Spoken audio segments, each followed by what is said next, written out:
চক্রবর্তী।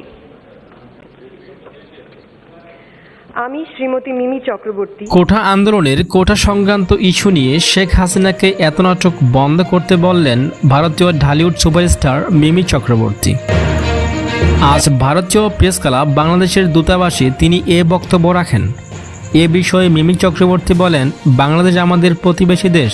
আমরা তো সবাই বাঙালি, তবে আমাদের গায়ে বইছে প্রতিটা ফোঁটা বাঙালির রক্ত।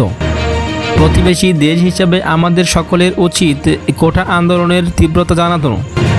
যেখানে বাংলাদেশের লাখ লাখ কোটি কোটি জনতা ছাত্র এক পাশে, সেখানে শেখ হাসিনার কিসের এত অহংকার? করিয়া চলিব, প্রকৃত বিশ্বাস ও অনুগত্য পোষণ করিব। শুধু বাংলাদেশে নয়, আমাদের ভারতবর্ষের পশ্চিমবঙ্গ, কুচবিহার এবং কলকাতাতেও প্রচুর বেগমান হয়েছে। প্রতিদিন মিছিল বের হয়। সেক্ষেত্রে আমাদের ভারতবর্ষ প্রতিদিন কয়েক শত ছাত্রকেই বেগমান হতে হয়, ফলে তাদের জেলে পুরতে হয়।